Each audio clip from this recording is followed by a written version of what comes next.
水のいろんな形が集まってシアター4オーラ文字黒い直線からラーニングが現れる。シアター・フォー・オール・ラーニングへようこそ。これから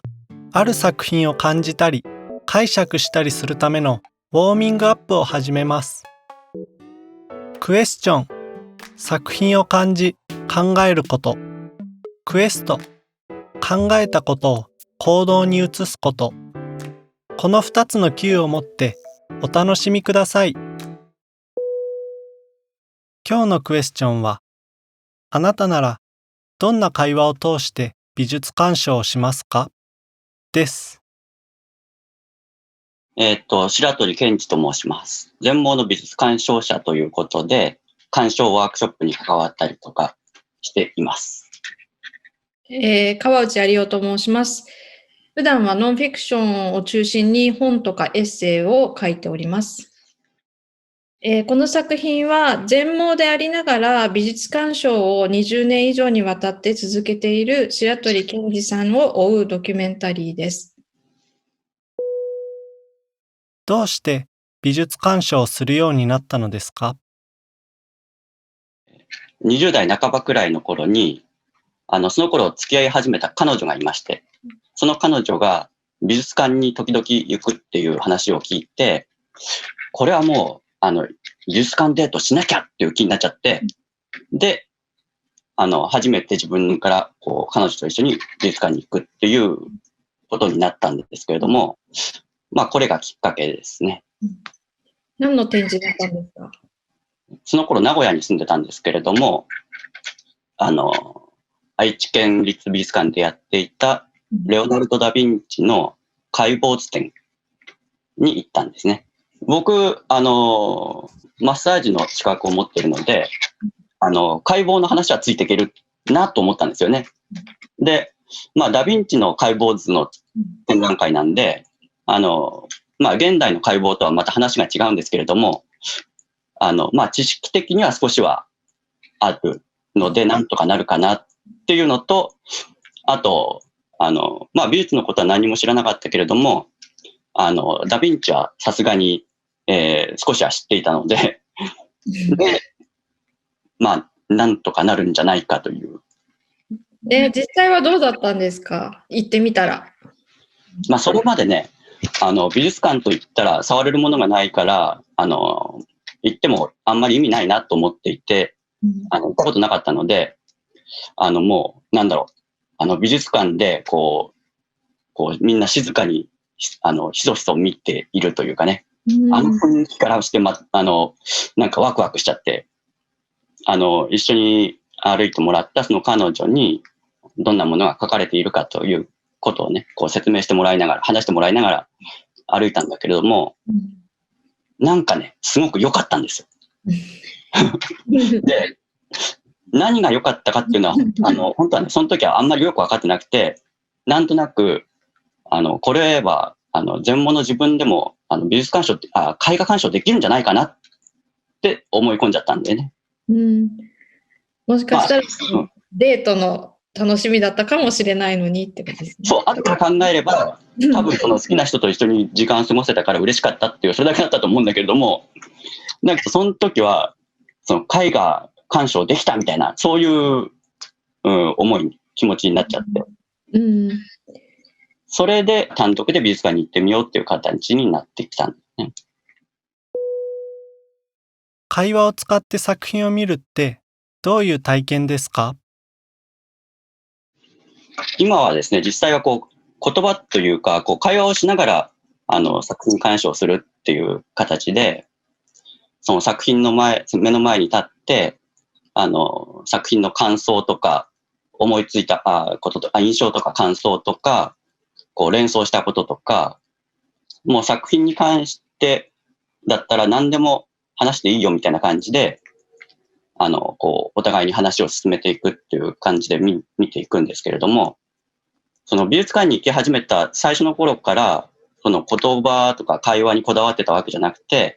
僕自身が何が楽しめるかなとか、そういうのをいろいろ試してたら、会話をしながら鑑賞するっていうことにまとまってきたっっていうのが実際。そう、だから多分、まあ、美術館によく行く人だと、作家のこととか、作品の背景とか、そういう話が結構チェックのポイントだったりとか、作品のキャプションは絶対見るとか、壁に貼ってある説明文は絶対読むとか、まあそういう人もいるとは思うんですけれども、僕の場合はそこにはあんまり興味が向かなかったっていう。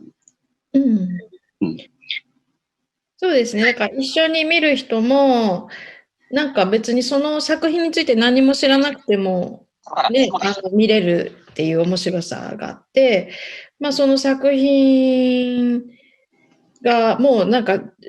100% ね、主観的に好きか嫌いか、どういう印象を受けるか、そこから思い出すことは何なのかとか、すごい自由な会話の中で見ていくので、また作品の見方が、一緒に見てると変わるっていうのが、こっちからすると面白い部分ではありますね。まあ僕としてはそれは副産物的なんですけどね。そうそう。だから、白鳥さんの興味もあり、一緒に見る人たちの興味もあり、なんかいろんな関心が一つになってそういう場が出来上がるっていうか、そういう感じがしますよね。そう、だから言葉とか会話は、まあ重要は重要なんだけど、それにすごくこだわってるかって言ったらそうでもないよね。そうなんですよね。だから言葉はもちろん大事なんだけど、別に言葉で 100% いろんなことを伝えられるわけでもないし、まあなんか言葉を使って、作品を使ってみんなで楽しむというか、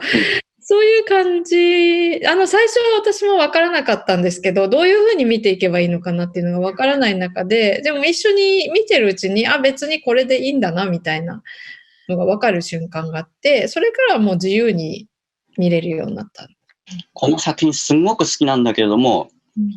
伝える言葉がうまく浮かんでこないって言ってる人がいて、いや、それもいいなと思って。そうだよね。そう。そういう時はそのままそれを言ってくださいみたいな。そうだね。なんか伝えきれなさ、もうなんか、それもなんか人間だなって思うし、なんか全部が伝えられるわけじゃない。当たり前だけど。全部が見えてるわけでもないし、伝えられるわけでもないしって、そのお互いの伝えられなさ、見えなさ、分かり合えなさの中でなんか探っていくプロセスっていう、そういうものなのかなって、私も時間をかけてそういうふうに思うようになったかな。会話を使って作品を見る活動の中で、印象的だったエピソードを教えてください。その会話をしながら鑑賞していて、何人かで一つの作品を一緒に見るんです。もう、面白い展開、劇的な展開っていうのがよくありまして、僕が経験したもので覚えてるのを一つ言うと、東京都の写真美術館ってところで、エッヒャー君との、9枚組の写真の作品を見てたんですよ。何人かで。で、まあ、どんな写真かっていうと、同じような建物の写真が9枚、縦横3枚ずつ並んでるんですけども、まあ、最初は、まあ、どんなものが写ってるとかね、そういう話から始まるんですけれども、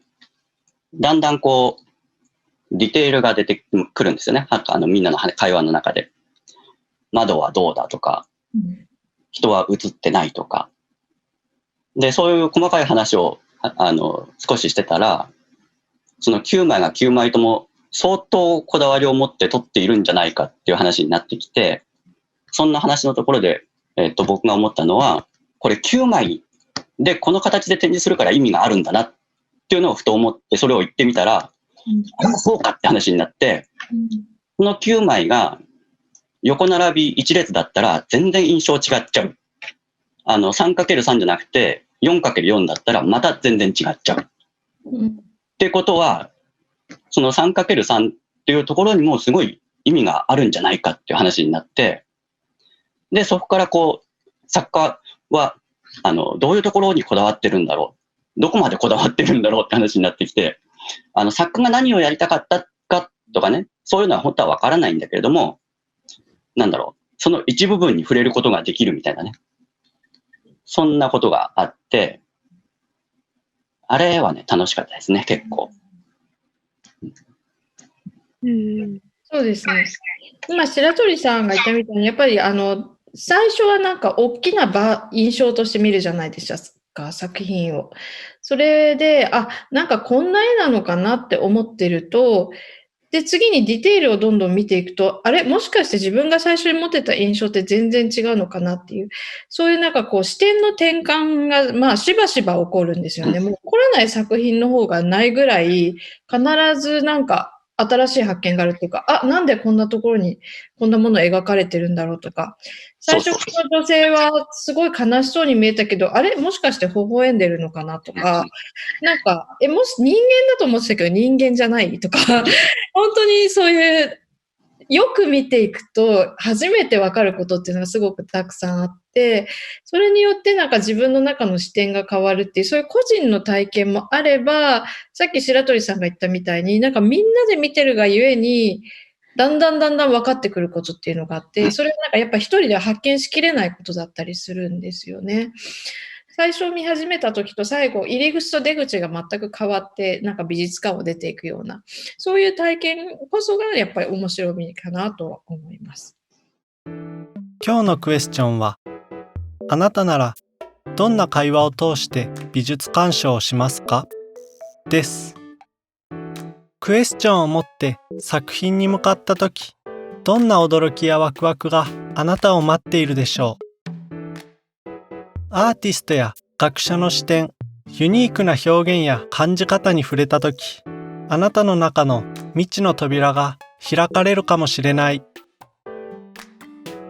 さあ、大人も子供も張り切って作品鑑賞から広がる世界に心を澄ましてクエストしよう。文化庁シアターフォーオールラボオールバイプリコグ